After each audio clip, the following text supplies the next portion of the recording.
Hello दोस्तों, स्वागत है आपका हमारे चैनल में। आज हम आपके लिए लेके आए हैं जीके के 50 महत्वपूर्ण प्रश्न जो कि कंपटीशन एग्जाम में बार बार पूछे जाते हैं। तो चलिए वीडियो को शुरू करते हैं। अगर आप हमारे चैनल पर नए हो तो उसे सब्सक्राइब कीजिए और वीडियो पसंद आए तो उसे लाइक कीजिए। तो चलिए शुरू करते हैं आज के हमारे पहले प्रश्न से। तो आज का हमारा पहला प्रश्न है, एशिया का नोबेल पुरस्कार किसे कहा जाता है? तो इसका आंसर होगा मैग्सेसे पुरस्कार को। एशिया का नोबेल पुरस्कार मैग्सेसे पुरस्कार को कहा जाता है। यह रमन मैग्सेसे पुरस्कार फाउंडेशन द्वारा फिलीपींस के भूतपूर्व राष्ट्रपति रमन मैग्सेसे की याद में दिया जाता है। अगला प्रश्न, सर्वाधिक ओजोन क्षयकारी गैस कौन सी है? तो इसका आंसर होगा CFC, क्लोरोफ्लोरोकार्बन। सर्वाधिक क्षयकारी ओजोन गैस है क्लोरोफ्लोरोकार्बन। यह एक कार्बनिक यौगिक है। CFC के द्वारा ओजोन परत को सर्वाधिक नुकसान होता है और क्लोरोफ्लोरोकार्बन जो गैस है वह रेफ्रिजरेटर में प्रयोग की जाती है। अगला प्रश्न, CPU का पूरा नाम क्या है? तो इसका आंसर है सेंट्रल प्रोसेसिंग यूनिट।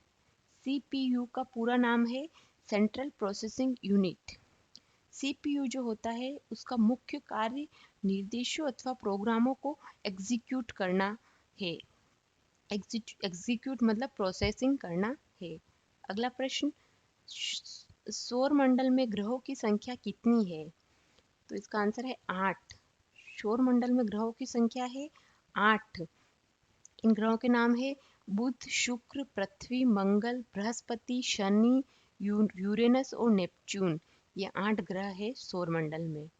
अगला प्रश्न, जब चंद्रमा सूर्य और पृथ्वी के बीच में आता है तब कौन सा ग्रहण लगता है? तो इसका आंसर होगा सूर्य ग्रहण। जब चंद्रमा सूर्य और पृथ्वी के बीच में आता है तो सूर्य ग्रहण लगता है। पृथ्वी से देखने पर सूर्य पूर्ण तथा आंशिक रूप से चंद्रमा पर आच्छादित होता है तो सूर्य ग्रहण होता है। अगला प्रश्न, जल का शुद्धतम रूप कौन सा होता है? तो जल का शुद्धतम रूप होता है वर्षा का जल। अगला प्रश्न, भारत में किस प्रकार की विद्युत का सर्वाधिक उत्पादन होता है? तो इसका आंसर है ताप विद्युत। भारत में सर्वाधिक उत्पादन ताप विद्युत का होता है। ताप विद्युत संयंत्र देश में सबसे बड़े कार्बन डाइऑक्साइड उत्सर्जक बन गए हैं। अगला प्रश्न, प्रार्थना प्रार्थना समाज की स्थापना किसने की? तो प्रार्थना समाज की स्थापना की आत्माराम पांडुरंग। प्रार्थना समाज की स्थापना बम्बई में सामाजिक सुधारक आत्माराम पांडुरंग द्वारा 1867 में की गई थी। अगला प्रश्न, सन 1815 में आत्मीय सभा का गठन किसने किया था? तो इसका आंसर राजा राम मोहन राय। राजा राम मोहन राय जो थे एक विशिष्ट समाज सुधारक थे उस समय के, और उन्होंने सन 1815 में आत्मीय सभा का गठन किया था। अगला प्रश्न, कार की बैटरी में किस अम्ल का प्रयोग होता है? तो इसमें होता है सल्फ्यूरिक अम्ल। कार की बैटरी में सल्फ्यूरिक अम्ल का प्रयोग होता है।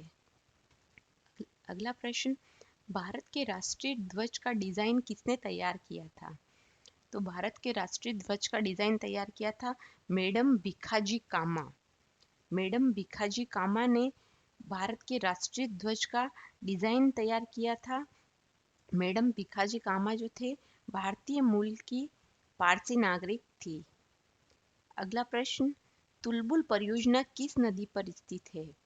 तो ये स्थित है झेलम नदी पर। तुलबुल परियोजना जम्मू कश्मीर में झेलम नदी पर स्थित है।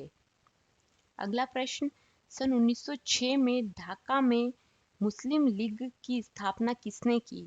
तो इसका आंसर है आगा खां और सलीमुल्लाह खां ने। 30 दिसंबर 1906 को ढाका के नवाब आगा खां और सलीमुल्लाह खां ने के नेतृत्व में भारतीय मुस्लिमों के अधिकारों की रक्षा के लिए मुस्लिम लीग की स्थापना की गई थी। अगला प्रश्न, पश्चिमी घाट को अन्य किस नाम से जाना जाता है? तो इसका आंसर है सह्याद्री पर्वत श्रृंखला। पश्चिमी घाट को सह्याद्री पर्वत श्रृंखला के नाम से जाना जाता है। पश्चिमी घाट का संस्कृत नाम सह्याद्री पर्वत है। अगला प्रश्न, गुरुत्वाकर्षण के नियम किसने बनाए? तो गुरुत्वाकर्षण का नियम बनाया था न्यूटन ने। गुरुत्वाकर्षण का नियम न्यूटन ने बनाया था। अगला प्रश्न, कांग्रेस की स्थापना के समय भारत का वायसराय कौन था? तो इसका आंसर है लॉर्ड डफरिन। कांग्रेस की स्थापना के समय भारत का वायसराय था लॉर्ड डफरिन। लॉर्ड डफरिन जो 1884 ईस्वी में लॉर्ड रिपन के बाद भारत का वायसराय बनकर आया था।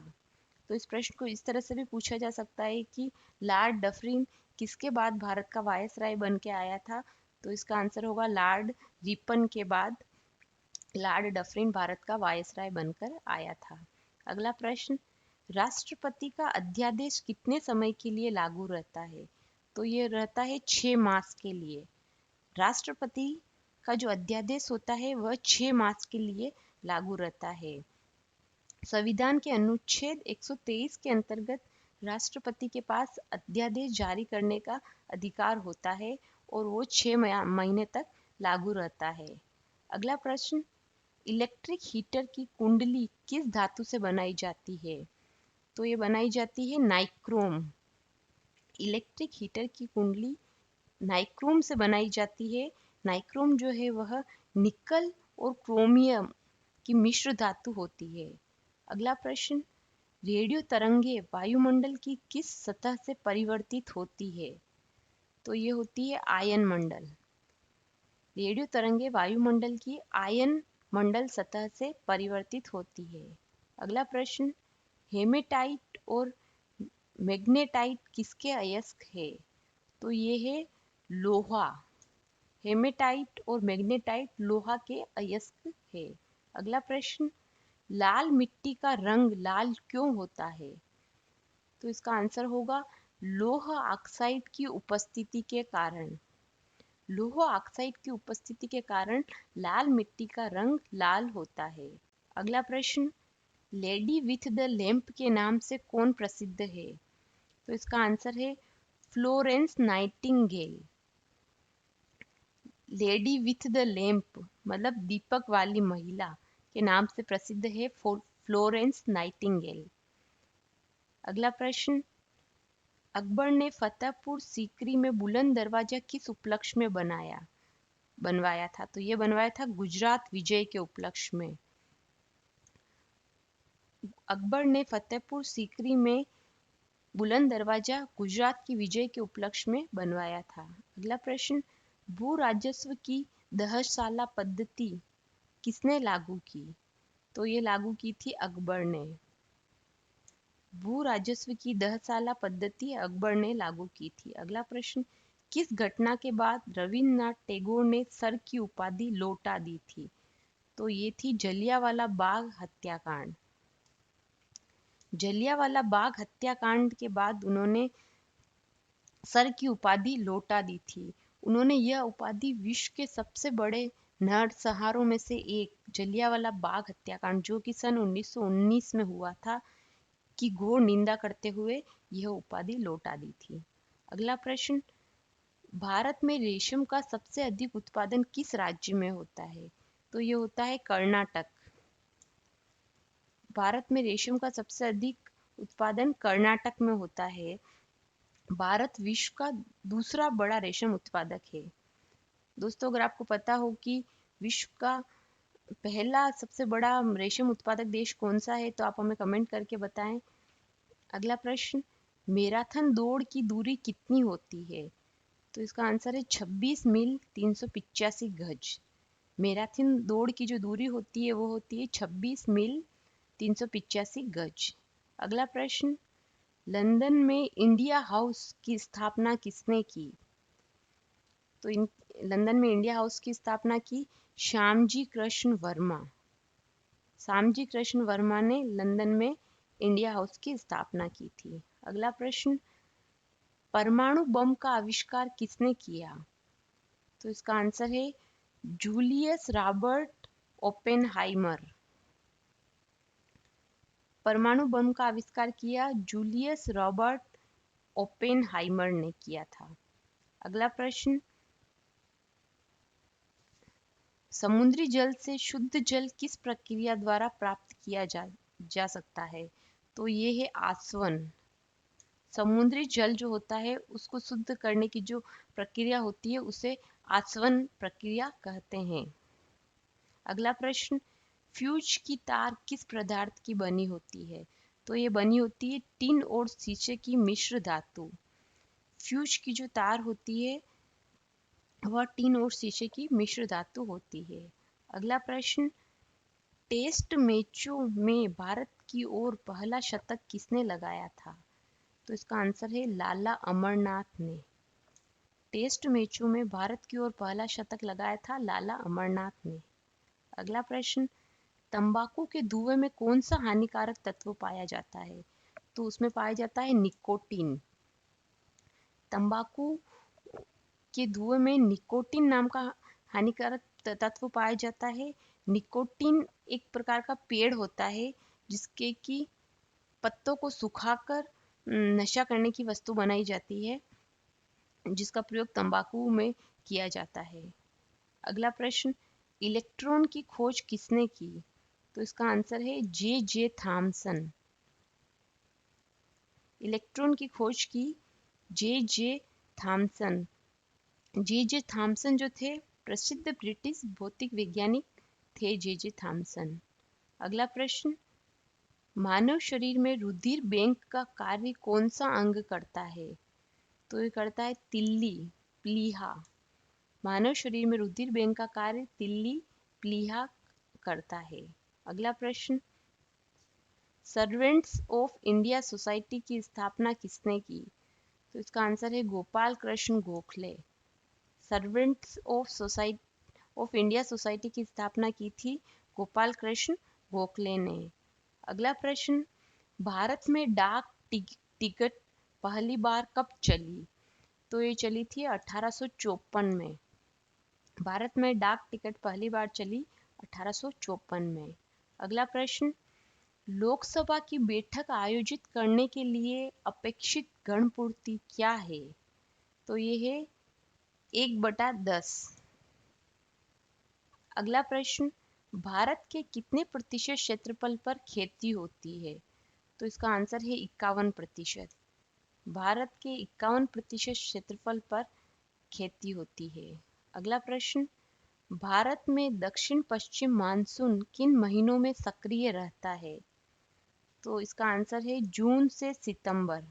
भारत में दक्षिण पश्चिम मानसून जून से सितंबर महीनों में सक्रिय रहता है।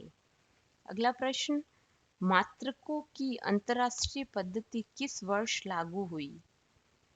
तो ये लागू हुई थी सन 1971 में।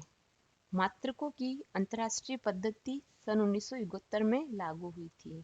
अगला प्रश्न, विश्व में सर्वाधिक जनसंख्या वाला शहर कौन सा है? तो इसका आंसर है टोक्यो, जो कि जापान में है। विश्व में सर्वाधिक जनसंख्या वाला शहर है टोक्यो। अगला प्रश्न, अर्थशास्त्र का जनक कौन कहलाता है? तो इसका आंसर है एडम स्मिथ। एडम स्मिथ जो है वह अर्थशास्त्र के जनक है। अगला प्रश्न, मौसमी गुब्बारों में किस गैस का प्रयोग होता है? तो इसका आंसर है हीलियम। मौसमी गुब्बारों में हीलियम गैस का प्रयोग होता है। अगला प्रश्न, प्रतिरोध का मात्रक कौन सा है? तो इसका आंसर है ओम। प्रतिरोध का मात्रक है ओम। अगला प्रश्न, चांद बीबी कहाँ की शासक थी? तो वह थी अहमदनगर। चांद बीबी जो थी वह अहमदनगर की शासक थी। चांद बीबी को चांद खातून के नाम से भी जाना जाता है। अगला प्रश्न, विश्व का सबसे बड़ा प्रायद्वीप कौन सा है? तो ये है अरब प्रायद्वीप। विश्व का सबसे बड़ा प्रायद्वीप है अरब प्रायद्वीप। अगला प्रश्न, चाबी भरी घड़ी में कौन सी ऊर्जा होती है? तो उसमें होती है स्थितिज ऊर्जा। चाबी भरी घड़ी में स्थितिज ऊर्जा होती है। अगला प्रश्न, कौन सी गैस जलने में सहायक है? तो इसका आंसर है ऑक्सीजन। ऑक्सीजन जो गैस है वह जलने में सहायक है। अगला प्रश्न, पानीपत की पहली लड़ाई 1526 में किसके बीच लड़ी गई? तो ये लड़ी गई बाबर और इब्राहिम लोदी। पानीपत की पहली लड़ाई 21 अप्रैल 1526 को बाबर और इब्राहिम लोदी के बीच में लड़ी गई थी। दोस्तों आज के इस वीडियो में बस इतना ही। अगर आपको हमारी वीडियो पसंद आए हो तो इसे लाइक कीजिए, शेयर कीजिए और अगर आप हमारे चैनल पर नए हो तो उसे सब्सक्राइब कीजिए और बेल आइकन दबाइए ताकि आगे आने वाले लेटेस्ट वीडियो की जानकारी आपको मिलती रहे। हमारे साथ जुड़े रहने के लिए धन्यवाद।